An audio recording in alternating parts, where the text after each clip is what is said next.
Good evening students, welcome to my YouTube channel mathematics with Avi Garg. Students, इस lecture में हम पढ़ेंगे साइन की पावर 5x। ठीक है, इसका इंटीग्रेशन क्या होगा, कैसे निकाल सकते हैं। तो इसका इंटीग्रेशन करने के लिए आपको पहले वाला लेक्चर देखना पड़ेगा। क्यों? क्योंकि वो उस ये क्वेश्चन जो मैंने उसमें थ्योरी बताई थी उसी पर बेस है। मैंने आपको उस लेक्चर में कुछ ट्रिक्स बताई थी, ठीक है, उस पर ये बेस है क्वेश्चन। तो आपने वो नहीं देखा है तो प्लीज़ उसे देख लीजिए, उससे आपको हेल्प मिलेगी इस क्वेश्चन को समझने में। ठीक है, वैसे मैं पूरी कोशिश करूँगी अच्छे से समझाने को। तो देखिए स्टूडेंट, साइन की पावर 5x dx, इसका इंटीग्रेशन कैसे करते हैं। तो चलते हैं पहले हम उस थ्योरी की ओर जो मैंने आपको समझाई थी, हल्का सा अब भी समझा देते हैं। देखिए, मैंने आपको बताया था यदि इस टाइप की क्वेश्चन दे दे कि साइन की पावर mx और कॉस की पावर nx, यानी पावर यहाँ क्या दी है m और n, और साइन और कॉस दे दे आपको मल्टीप्लाई में, तो आप इसका इंटीग्रेशन कैसे करेंगे। ठीक है, इंटीग्रेशन करना ही सब कुछ नहीं होता है, आपके कितना टाइम लग रहा है इंटीग्रेशन करने में ये भी डिपेंड करता है। एग्जाम में ऐसा तो नहीं ना आपको इंटीग्रेशन के ही सिर्फ 3 घंटे मिलते हैं, 3 घंटे आपको कंप्लीट पेपर करने के मिलते हैं। ठीक है, इंटीग्रेशन को कुछ ही तो टाइम दोगे तो आप कर तो लोगे, ठीक है, 3 घंटे में आपने कर लिया एक क्वेश्चन, तो क्या वो सफिशियंट है 3 घंटे में एक क्वेश्चन?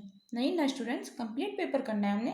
ठीक है, तो इसके लिए ज़रूरी है आपको कुछ ट्रिक्स पता हो, आपको कुछ शॉर्ट मेथड पता हो कि इंटीग्रेशन देखते ही आपको दिमाग में क्लिक करे कि इस इंटीग्रेशन को ऐसे करेंगे तो आंसर आ जाएगा। ठीक है, और नहीं तो आप कैसे भी ट्राई करो, आंसर एंड में आ ही जाता है। बट टाइम सब कुछ होता है। ठीक है, टाइम मैनेजमेंट स्टूडेंट्स बहुत बड़ी चीज़ है। तो मैंने आपको बताया था इसका इंटीग्रेशन करने के लिए सबसे पहले याद रखना 3 केस बनते हैं, केस फर्स्ट, केस सेकंड और यह है केस थर्ड। ठीक है, इस लेक्चर में हमने एक एग्जांपल और किया था स्टूडेंट्स, आप देखना चाहें तो देख सकते हैं। साइन क्यूब एक्स कॉस की पावर 4x dx, मैंने ये मेथड समझाने के बाद क्वेश्चन समझाया तो मेथड क्लियर हो गया था स्टूडेंट्स का। तो आप भी चाहें तो अपना मेथड क्लियर कर सकते हैं लेक्चर्स को देख के। इससे पहले वाला लेक्चर ही उसे देख लीजिए, उसमें ये सब चीज़ें मिल जाएंगी। तो देखो, केस फर्स्ट क्या था, मैंने कहा था जब m ओड नंबर होगा तो हम फर्स्ट केस लेंगे, और सेकंड जब n ओड होगा, यानी कि ओड मतलब विषम संख्या है, ठीक है, लाइक 3, 5, 7, 9, और जब n ओड होगा तो हमने ये वाला केस लिया था। और केस थर्ड था हमारा जब m और n दोनों ही ओड नंबर हो, विषम संख्या हो, तब हम क्या करते हैं, वो चीज़ मैंने केस थर्ड में बताई थी। तो देखो, केस फर्स्ट क्या था कि जैसे आपको ये m ओड नंबर दी हुई है, ठीक है, तो आप क्या करो, ओड पावर को पहले इवन पावर +1 इसमें चेंज कर लो। ठीक है, अब जब इवन पावर आ गई यानी कि सम साइन को आपने किस में चेंज करा, सम पावर में चेंज कर लिया। ठीक है, तो जो सम पावर वाला सम घात वाला साइन है ना, इसको आप कोस में चेंज करो। ठीक है, और फिर कोस में चेंज होने के बाद कोस एक्स को मान लो टी। इस तरह से हम इस क्वेश्चन को सॉल्व करते हैं। ठीक है, अब आपको बिल्कुल समझ नहीं आया होगा मैंने क्या बोला है। क्यों नहीं आया होगा? क्योंकि आपने वो लेक्चर नहीं देखा है, उसमें मैंने क्वेश्चन कराया था और क्वेश्चन के साथ इसे समझाया था।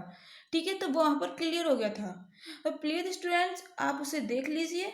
ठीक है, मैं वो वाला पूरा कंप्लीट नहीं बता सकती यहाँ पर क्योंकि टाइम वेस्ट है आपका भी मेरा भी, क्योंकि जो चीज़ मैं पहले बता चुकी हूँ उसको दोबारा बताने से कोई फ़ायदा नहीं है। एक ही चीज़ को 2 वीडियो में बताएं तो क्या फ़ायदा, नहीं, एक लेक्चर एक ही चीज़ को देंगे ना, दूसरे लेक्चर में कुछ अलग पढ़ेंगे जिससे कि कुछ फ़ायदा हो। नहीं, तो प्लीज़ आप देख लीजिए, आपको चीज़ समझ आ जाएगी। अब चलते हैं अपने क्वेश्चन की ओर। तो उसमें भी इसी का यूज़ है, जब m को ध्यान रखना ओड नंबर हो, विषम संख्या हो m।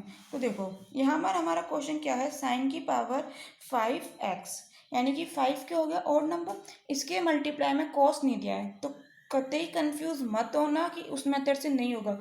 अरे क्यों नहीं हो सकता, क्या आप साइन की पावर 5x को इस तरह से नहीं लिख सकते? इस क्वेश्चन को क्या आप इस तरह से नहीं लिख सकते, साइन की पावर 5x, ठीक है, और मल्टीप्लाई में कॉस की पावर 0x dx, क्यों नहीं लिख सकते स्टूडेंट्स? बिल्कुल लिख सकते हो, मैंने आपको बताया है। कॉस की पावर 0x, इसका मतलब क्या है, कॉस एक्स की पावर 0, और मैंने बताया था किसी की भी पावर 0 का मतलब है 1, एक्स की पावर 0 का मतलब होता है 1। एक्स मतलब सिर्फ एक्स ही नहीं है, मतलब एक्स का कोई भी फंक्शन हो, यहाँ जैसे कॉस एक्स दिया है तो कॉस एक्स की पावर 0 का वैल्यू क्या होगा 1, तो इसके मल्टीप्लाई में क्या हम 1 नहीं लिख सकते? अरे यही चीज़ तो आनी है, 1 से मल्टीप्लाई करके क्या फ़र्क पड़ रहा है। तो इस तरह से लिख सकते हो आप इस क्वेश्चन को। और यही टाइप तो था हमारा, वहाँ पर क्या था, साइन की पावर एम एक्स कॉस की पावर एन एक्स। तो यहाँ पर एम की वैल्यू क्या हो गई 5 और एन की वैल्यू जो ये कॉस एन है तो एन की वैल्यू क्या हो गई हमारी 0।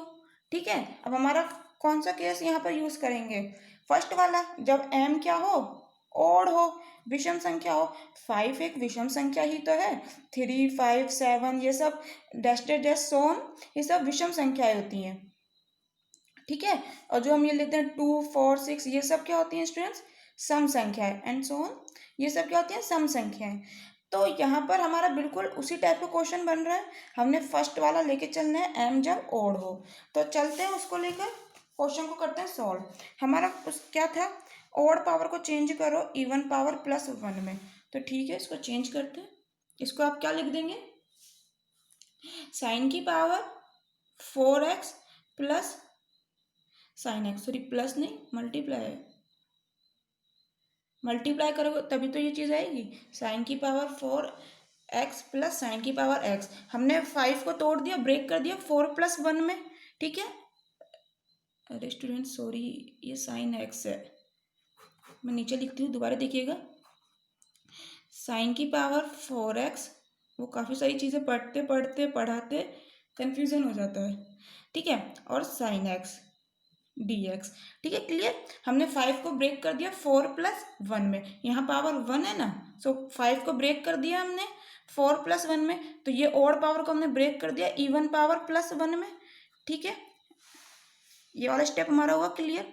अब हम कह रहे हैं समघात वाले साइन एक्स को कोस एक्स में चेंज करो।